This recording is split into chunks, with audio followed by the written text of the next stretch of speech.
Greetings, everybody. I'm obviously Jesus, and welcome to the fourth and final Patreon video of the month of January. Already 1/12 through this fucking guaranteed to be absolutely shit-ass year. I'm here today talking about something that has been a long time coming and is something that's very important to the main, I don't want to say mission, but to the main ethos of this channel, which is antinatalism, of course, where everything I talk about seems to always come back more or less to the idea of the fact that everything is worse when you get born. So yeah, this is actually kind of a personal video because tomorrow might not be tomorrow when you see this, but it's going to go up today. So tomorrow, I'm going to a doctor at he's on like the Brown University campus or something, and I am going to have my initial consultation for my vasectomy. So. Essentially what this means is usually they do the consult, they told me over the phone, they do the consultation and then a couple weeks later they do the actual procedure. So what they told me is, I'm not going to have the procedure tomorrow, of course. It's, obviously it's elective surgery, not terribly invasive, but you still, feel something, and you still, even despite the local anesthetic, and you do feel, numb after, and you have to refrain from any kind of sexual activity. I don't even think you're able to jerk your own gherkin, so to speak. I'm sure they will inform me about that. But, I'm honestly kind of worried because I feel like this can go a couple ways. Like my doctor that I spoke to, my general practitioner, I spoke to him and I got the referral months ago. Apparently, this urologist, is like booked fucking solid for months and months in advance. So that kind of sucks. So I've been waiting on this appointment for a couple months. But yeah, so I've had this consult coming up for a while, and my general practitioner said that while this is somebody that he has, referred many people to before, that the doctor or, people at the place might kind of balk, it was his word, at the idea of a 26-year-old person having a vasectomy, or I guess person doesn't need to be said here because men have vasectomies.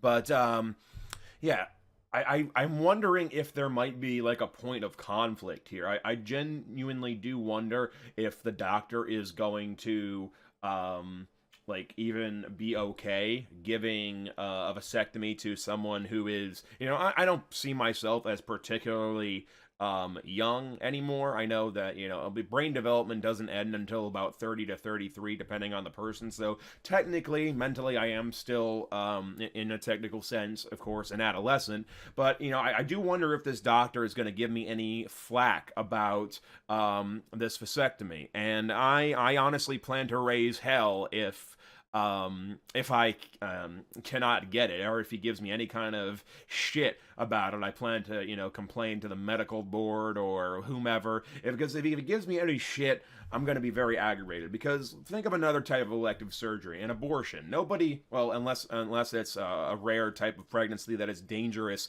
to the mother, nobody really has an obligation to get an abortion. In the minds of most people, I would say there is an obligation, especially if you cannot take care of the child or you are bringing them into an environment that, for whatever reason, is not suitable for a child's life. But essentially, think of that other form of elective surgery, because in a normal pregnancy, you don't have to have an abortion. It's elective surgery, or it's an elective procedure, I guess, if they don't have to do surgery. I don't know what the line between a procedure and a surgery technically is when it comes to abortion.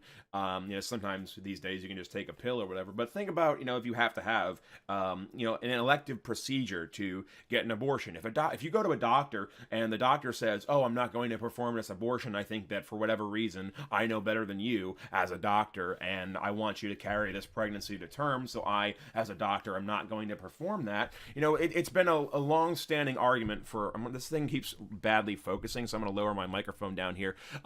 But it's been a long-standing argument for abortion activists to say that if a doctor will not perform the abortion procedure, it doesn't mean that the person is going to stop looking for an abortion. It just means that the person is going to look for a less safe alternative to abortion. There were, I think the movie, there's a Leonardo DiCaprio movie with, like, I think it's Kate Blanchett, called Reservation Road or Revolutionary Road, some road movie with Leonardo DiCaprio DiCaprio and a famous female actress, that ends with her, I think, dying because it's like the 50s and she attempted to give herself an abortion.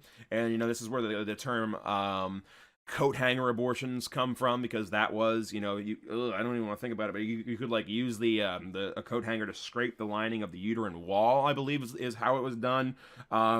And then, there were back alley abortions, or like unlicensed medical practitioners, or you would just go to a back alley and get punched in the stomach until the fetus was no longer viable.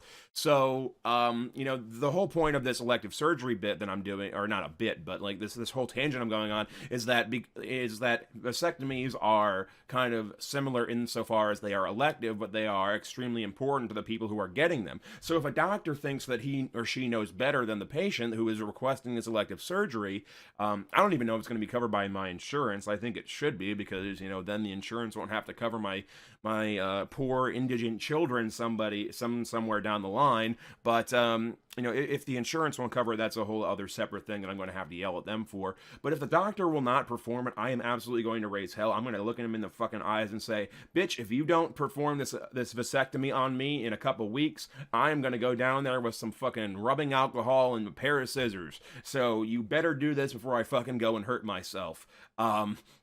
So that's literally my plan if he gives me any shit, because honestly, I'm trying to do the moral and responsible thing here, and to that end, I think that any doctor has a moral obligation to, in keeping with their philosophy of doing no harm. The only way that harm can be done to a hypothetical child is if that child is born. So by preventing me from birthing any children or creating any children via insemination into the world, by preventing me from bringing any children into the world, he is, in a textbook definition, actually, preventing harm. So I'm going to tell him that, obviously, first, before I bring up the rubbing alcohol and scissors. But I also have, and what's going to comprise the main portion of this video, a little bit of a note thing over here talking about what I'm going to go through, my arguments that I'm going to go through with him if he gives me any shit, and essentially just use this as a way to put like a big umbrella or a cap on, get all my antinatalist philosophy stuff in one place. And so that's what this video is going to be. I'm going to basically read you essentially all the things that if this doctor gives me any shit, I'm going to, work up through before I bring up, scissors and rubbing alcohol. So here we are, my big antinatalist creed or screed manifesto, whatever you want to call it, is right in front of me now. So let's have a wee look at that. I've been saying we a lot lately because I really wish I had a fucking Scottish accent. That'd be fucking awesome. But anyway, so I've categorized this into 3 different levels that antinatalism works on. And we'll start with the practical, then we'll move on to the personal, and then we will conclude with the moral, ethical, and logical, which I have bundled into one big high-minded section at the end. So starting with the practical stuff, having children, in a way, forces you to relive childlike areas of your life. You have to, deal with elementary school and school in general. You have to, watch as your child gets educated on basic things like 2 + 2, literally as basic as that. You have to go back and watch stupid cartoons for their educational benefit or for their entertainment. You have to relive that. And obviously you're not reliving that in the same context. You're not going through it again the same way you once did, but you have to relive it from the other side. And, to me, that has always seemed like, rather than moving forward in your own life in new directions, you're moving backward and going back. You are going back at a different angle, of course, but you're still going backwards in terms of, what for the better part of 20 years is going to surround your life. It's, especially at the beginning, it's fucking diapers, it's school, it's, basic shit, it's dumb forms of entertainment that have no value to you as an adult. You're really going backwards, just in a different direction in your life, and I don't want that. I want new experiences in my life, not old experiences through a new lens. Like, having a new lens doesn't take away from the fact that it's a boring, old experience that's coming back to me, rather than something new and interesting that I might be doing and investing my money in otherwise. Having a kid limits your freedom. it limits it far more severely than having a pet does. I mean, you can get a babysitter just like you can board your pet, but you can't leave your kid alone for weeks on end because a pet more or less will graft to anybody, and it will take care. It will like let them take care of it, and it'll be extremely happy when you come back. You can't leave your kid with a relative for ages and ages and go on a like months long vacation, immersing yourself in a different culture. Animals become self sufficient in by the time they're a year old. You don't have to worry about them. You can, like I said, put them with anybody. You can board them. You can leave them with a friend or a relative, and they'll be fine, and they will survive, and they won't have any like negative emotional effects after the initial separation wears off. A kid is much different. You have to make sort of allowances for anything you do in your life in a way that you absolutely do not have to do with a pet. Like, well, what I mean, you can't even leave a young kid alone. You can't even leave kids alone for like more than a decade of their lives to take care of themselves and trust not that they're not going to burn your house down or whatever. You can do that with the pet, like I said, like within a few months of having a pet, once they're house trained and they're not tearing up your shit, you can leave them alone and just go out to dinner for a couple hours and they'll be fine. Like, I would absolutely more than more what am I trying to say here? I would absolutely rather have a pet than have a kid, and that is the benefits are just so profound.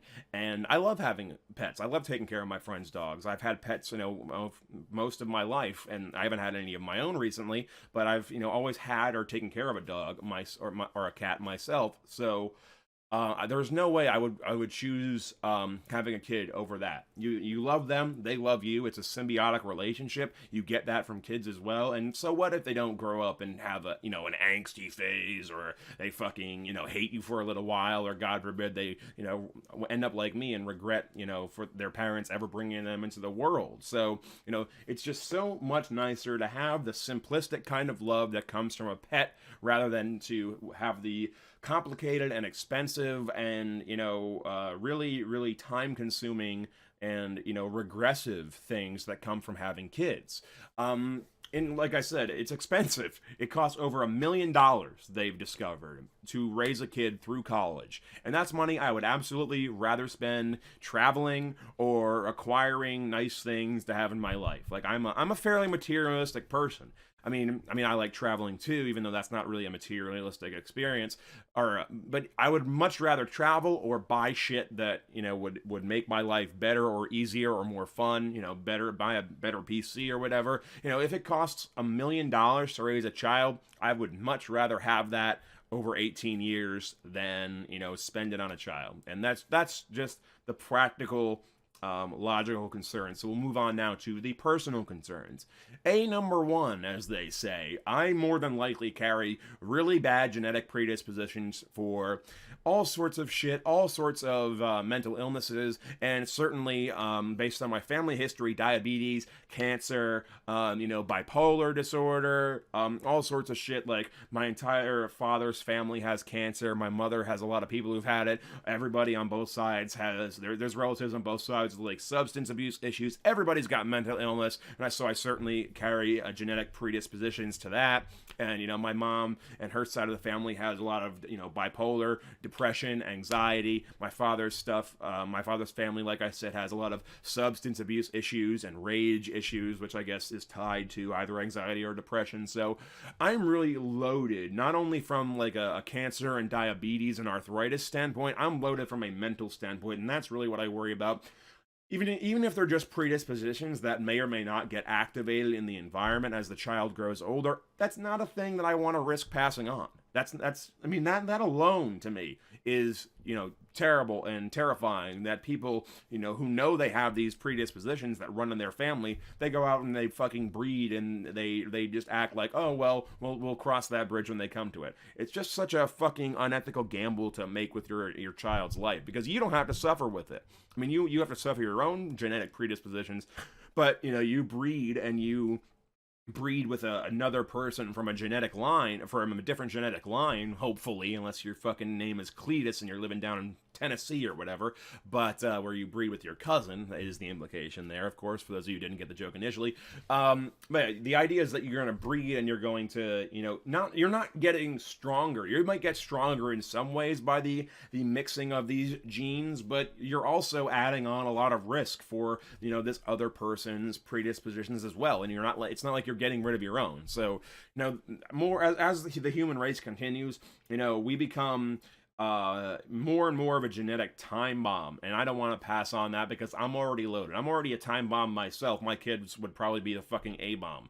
So that's just fucking sad, and that right there should be enough for any fucking self-respecting doctor to say, yep, you're right. We shouldn't pass on these risk factors at all.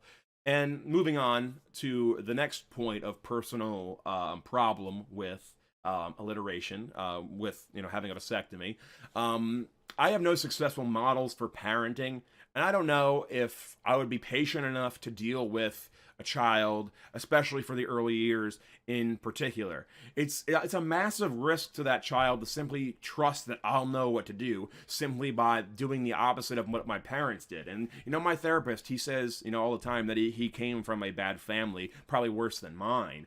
And, he knew what to do as a father instinctively by simply doing the opposite of what his parents and his father did. But I feel like that's not enough. I feel like that's not a complete thing, and that he's maybe downplaying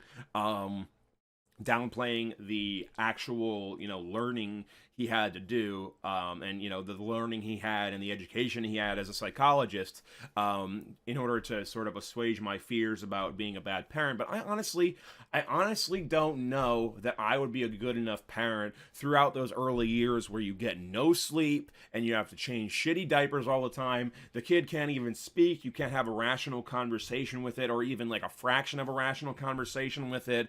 I really do think that on a long enough time scale of those first couple of years, I would at some point snap from lack of sleep and lack of ability to reason with this creature that I had created. Because even though my heart is definitely full of love, I think about, what if my friends' dogs, what if they never got house trained? What if it took years to house train those dogs? And what if, they didn't learn any commands at all, like even basic stuff, for years and years and years? I would snap at some point. I would literally, as full of love as I am, I have never been a particularly patient person. I've always tended to prefer instant gratification.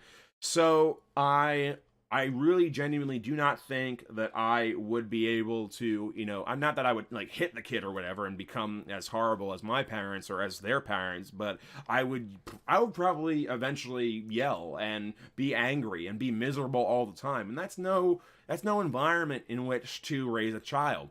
And, that might not happen. I might be so, overcome with love and parental instinct, maybe, or like some latent parental instinct, that I might never get to that point. But I can't say for sure that that's what would happen. I really do think that, I'm just a fairly impatient person. And over the first year or two, I would at some point just snap, to say nothing of how it would degrade my relationship potentially with my wife. Obviously, marriage is not a walk in the park. I don't think it has to be particularly hard work all the time, but I think, obviously marriages get under immense stress when you're having a kid and having to take care of that, and, taking turns and, trying to get some sleep, and neither of you can get any sleep, and you're always on edge, and you're trying to work to support your family, to say nothing of my fucking, hatred for labor, by the way, which is another thing that I'll probably bring up to the doctor if he gives me any guff as well. I don't think that it would be good for my marriage. I don't think it would be good for the kid. I would probably become angry and irritable and loud and just toxic all the time, though I don't think I would ever slip into any actual like physical violence. I don't think I would provide a good environment for that kid after a while. But moving on, next reason, next personal reason is that, honestly, condoms, fucking hate them. I hate them. I have never liked them. I have never, there is no condom in this world that actually feels adequately good enough that I would want to use it. It's just no. Just no. And it's not fair, honestly. It's not fair to expect the woman to always be the one who's on birth control. And plus, the pill is fucking impractical because it takes a week to activate. You have to take the pill daily for a week or more before the thing even starts to work. So why should the onus always be, especially for my personal preference, why would the onus be on the woman? I mean, I guess maybe because it's less invasive and you just take a pill, but, it's not fair for me to expect the woman in the situation, if I were ever to have sex again, not that that's particularly realistic, especially at this point in my life, but if I were, why would the onus be on her to, be on birth control, to say nothing of how long it takes to activate, rather than, me taking care of my own shit, because I don't want to have kids. I don't like the feel of condoms. I feel like those are two, good reasons in and of themselves to, just have, fix the problem myself. So yeah, I don't think that it would, be very nice to, expect a woman to bear that burden. Also, if I were to get a woman pregnant, if I were, not using proper protection, and she was not open to abortion, I would probably honestly be at a very, very high risk of suicide at that point to avoid parenthood and or living with the guilt of abandoning a child. So I honestly can say I am not a strong enough man to, that if I got a woman pregnant and she didn't want to have an abortion, I can honestly say that there's like a 90% chance I would either just die or run away.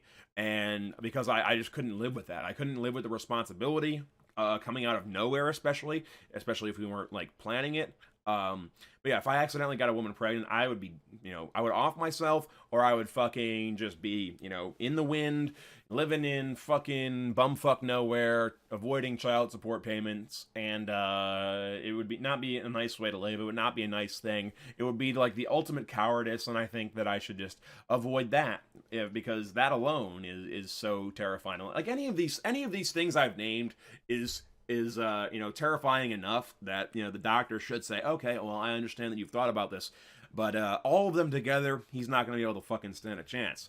But yeah, on that same note, rather than fearing any sexual encounters I might have because of an unintended pregnancy or whatever, or having on the other hand, having a totally unsatisfactory sexual experience using condoms, I would much rather just have a vasectomy and have whatever sex life that I might have be pleasurable and worry-free. All I would have to do is say, have you been tested? And then as long as you don't have to worry about STDs, you don't have to worry about condoms. And, if you have a vasectomy, you don't have to worry about that. So, really, that's the goal. That's the dream. That's fucking squad goals, I guess. If you're having sex as a squad, I guess. Not me. I don't think I can get. I really can't get one person to have a sex with me, much less a squad of people or of women. But yeah, here's the thing. I don't want to die. I'm sort of like in an abusive relationship with life, where even though life is usually painful, now that I'm alive, I never want to die because I fear death so much.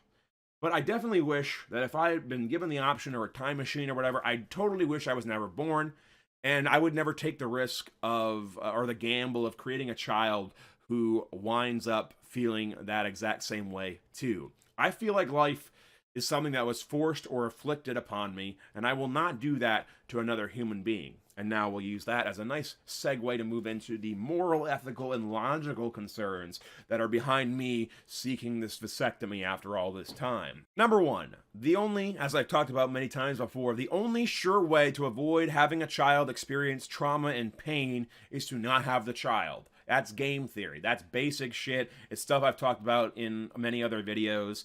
I think the first video I ever made for this Patreon, so we're not going to really belabor that point here.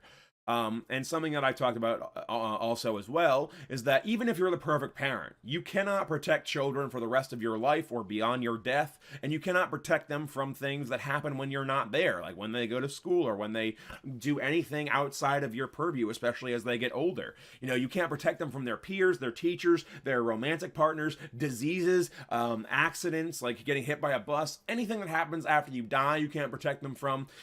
You cannot protect them, even if you are the the perfect parent. So it's arrogant to think that you'll be able to give them a good enough life, or give them the tools to make their own good enough life, especially because you could get hit by a bus at any time and they could be left without parents and they could never get all the stuff that you might offer them. You can't protect them, and it's arrogant to think that you can and that they will have a good life if you just be a good parent.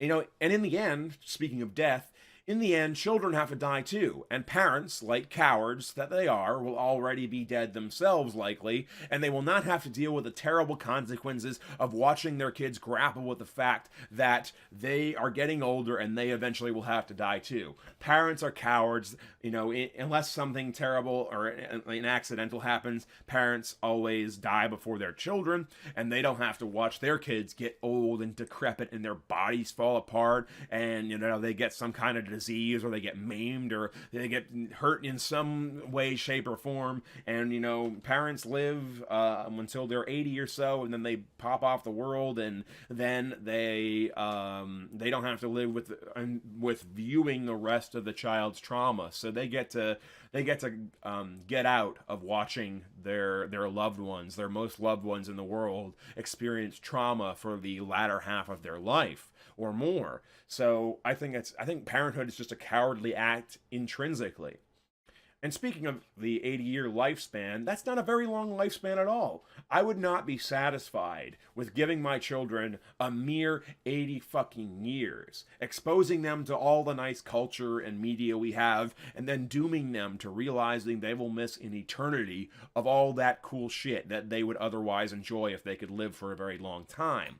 80 years, not enough. Not for my kids. No, not enough. Sorry. I mean, I feel like, if I could have kids who would live for 1,000 years, maybe I would have a different opinion on it, or I would at least consider it. But no, 80 years, that's fuck all. That's fuck all. It's not good enough for my kids. And unless science decides to take a major turn towards life extension that it's, to this point has not, nah. I will not give my kids that shitty little gift. It's like getting socks on Christmas. If you want to call life a gift, it's fucking socks on Christmas, man. Moving on, though, children can contract diseases as children. For example, they can get fucking childhood cancer, and you can't screen for everything, especially like childhood cancer, in the womb. You could have a child live for a couple years because they got hit by some terrible, debilitating, undetectable disease that you had no way of preventing other than not having the child. Again, just be cautious. Stop gambling with your children's lives. You need more reasons? I got more reasons. The world is overpopulated, and there are plenty of children out there who already need homes, and they need to be adopted as is. If I change my tune on this later in life, I could potentially just adopt if I were able to wrap my head around that, although I understand why people aren't able to, and I kind of sympathize with that as well. If I want to have a kid, though, I think the ethical thing to do is not to narcissistically create one out of my own genetic material. It would be to adopt a kid who is already out there, who already needs a home as they are, and instead not create another mouth to feed. And creating another mouth to feed is unethical when there are living orphans with no parents who need parents and they need care, and to just ignore them and feel like you have no moral obligation and should just breed and breed and breed as much as or as little as you want, that to me seems very arrogant again. It would also be unethical for me to have a child in my personal financial situation because I'm dirt fucking poor. I could not give them a varied life. I could not give them a wide range of experiences, whether that be travel, whether that be proper places to exercise and remain healthy. I couldn't give them any of the basic things that parents should give their children that require a financial input that is much larger than mine. I'd be hard-pressed in my current situation to even meet their basic needs. And I'm likely to be in this financial situation forever because I have such a big aversion to labor and a big aversion to work. I am very much likely to be poor for the rest of my life because of that, or because of some other reason. I mean, it's not like my back is getting any better. I am 26 and I have major upper back and shoulder and neck pain, so I'm really in no physical or mental position to work. I will probably never be able to meet the financial needs of a child, and it would be completely unethical, again, to just bring a child into the world and give them this, you know, dirt poor life that they didn't ask for, and will pale in comparison to that which pretty much all other, or not all other kids, I mean, in my case it would be all other kids, but because I'm so poor, but, you know, even if it compared to some other kids, like having a poor child, growing up poor is not fun. You miss out on a lot. It does not build character to grow up poor. It simply makes you resentful. Or in my case, if they have a brain that's anything like mine, which they are likely to, because, you know, they'd be my genetic material,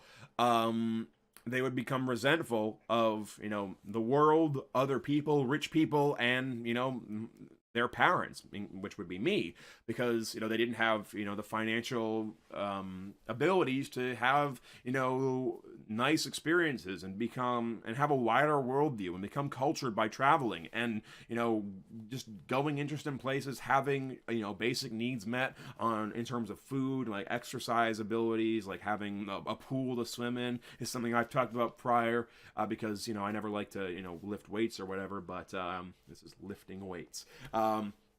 But, you know, I would have swimmed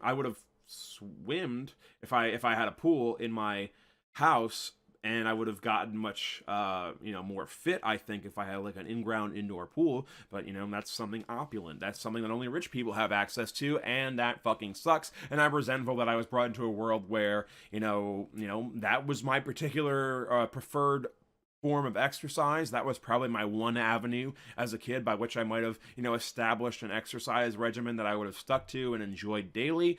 But because my parents were fucking poor, we couldn't go on vacation. I couldn't become a cultured person until I was fucking like 24 or 25. And I certainly couldn't exercise at home in a way that was preferable to me. So I'm quite resentful at the world and rich people and my parents for that. And I wouldn't want a child to be, you know, in the world doing the same thing, because it sucks. And like I said, I'm likely to be in this situation forever. So, because I just hate labor and my body is already falling apart. So, hooray! Although my back doesn't have arthritis signs yet. It just hurts a lot. According to my chiropractor, who I can't see because insurance. We live in a great hellscape. Fucking capitalism. Fuck you in the mouth. But yeah, that concludes the main body of the video, I'd say. Like, all I'm trying to do here is be responsible and logical. All I'm trying to do is save myself money, have a more satisfying sexual experience, avoid passing on bad genes or mental illnesses, and prevent a child from ever experiencing trauma, regret of birth, or their own death. I was pretty much broken at age 20 mentally, and now I'm getting broken physically. I am responsible enough to see that and know that I am not the type of person who needs to ever procreate. Any doctor who would refuse to perform a vasectomy on me is refusing because of either religion, of ageism, hating or disagreeing with me because they think that, oh, I'll grow out of this phase or whatever, or some unprofessional emotional romanticism of the shitty human condition. And I will not accept that. Again, I'll break out the fucking scissors and rubbing alcohol. I'll go to the medical board and argue my case, just as I have done to you right now. I will take down any fucking doctor who will not do this, because people deserve the right to end their genetic line, especially if it's for the benefit of hypothetical children who ought not to exist, because they will probably be in a very, very shitty position, not only mentally, but also physically and financially. And that's that. This is not a fucking phase that I will abandon one day. This is the antinatalist position. It's practical and it's forward thinking, and many people smarter than me have held the antinatalist position for a much, much longer time. I have thought about this since I was a very, very young person, and I am 100% confident that I am acting in a responsible and ethical way that most of the world refuses to do, simply because they love the look of their own genes expressed in their children, as they arrogantly force those children into the world for selfish and narcissistic reasons. And that is something that I will not be a part of, and I will not stop until I get this elective surgery. So, I'm obviously Jesus. That's today's video. It was longer than I thought. I'm glad I was able to make something substantive out of this, even if, you know, piecemeal. I've talked about some of these things before, especially in the third portion of the video. But yeah, that's my stuff. And your music recommendation for the week is Transangelic Exodus by Ezra Furman. He's got a voice. He's got such a fucking good voice. It's like halfway between Gordon Gano of the Violent Femmes and Alec Owensworth of Clap Your Hands, Say Yeah. So it's, you know, very high, very nasally, but also his own unique level of grittiness to the voice. So it's really good. I saw him when I saw a video of him performing his song Love You So Bad, which is also in all those trailers for that new Netflix thing with Gillian Anderson, Sex Education. Apparently he did the soundtrack for that. But yeah, he did the soundtrack for that, and he's just got this really, really unique voice, writing like really classic rock tunes that are obviously, they don't sound old or anything. They're not produced in an old style, but they're really just, you know, classic style ballads, like that song Love You So Bad, that which is how I was introduced to him. Sarah Silverman, I think, tweeted a video of him performing that for the AV Club, and I was just fucking hooked right away. And man, that man has a fucking voice. And the Transangelic Exodus album is actually just front to back goddamn fantastic, full of bangers, as the kids say. I care a little bit less for his previous album from 2015, but yeah, that one, Transangelic Exodus, I believe came out in 2017 or 18, and I missed it, so that's something that you can go listen to. I highly recommend it, of course, because that is your music recommendation for the week. I'm obviously just, I gotta go fucking cash in a warranty on my mouse, because the middle mouse button has stuck and is breaking, so I have to jump in the shower, and I will see you later, bitches.